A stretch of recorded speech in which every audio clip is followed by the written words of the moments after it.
ये कहानी है अनिल नाम के एक आदमी की, जिनकी उम्र 65 साल हो चुकी थी। वो घर में रहते थे, बड़े गुस्से में रहते थे, बात बात पर चिढ़ते थे और उनका व्यवहार बड़ा अजीब हो गया था। उनके घर वालों को बड़ी चिंता थी कि पिताजी ऐसे क्यों हो गए हैं। फिर एक दिन उनकी बेटी आकर कहने लगी, पापा मेरी गाड़ी खराब हो गई है।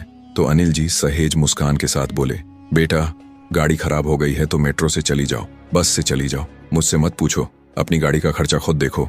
फिर कुछ समय बाद बेटा आया और कहने लगा, पापा मैं इस बार भी टेस्ट में फेल हो गया हूँ, लेकिन आगे जरूर अच्छी पढ़ाई करूंगा। पिताजी बोले, देखो बेटा तुम्हें पता है कि पास होने के लिए कैसे पढ़ना होता है, वैसे पढ़ लोगे तो पास हो जाओगे, वरना अगर फेल हो जाओ तो अगले साल अपनी फीस का खर्चा खुद देख लेना। फिर थोड़ी बाद उनकी पत्नी आई और बोली, सुनो मुझे मायके जाना है। तो अनिल जी बोले, ठीक है जितने दिन जाना है जाओ, रह कर आओ और खुश रहो।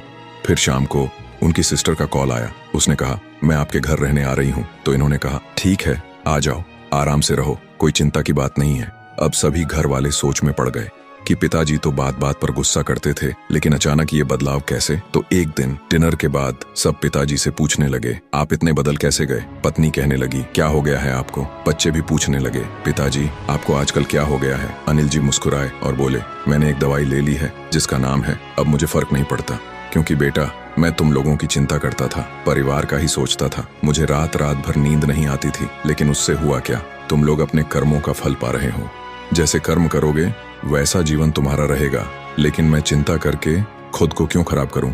दोस्तों ये छोटी सी कहानी उन लोगों के बहुत काम की है जो हर वक्त दूसरों की चिंता करते रहते हैं।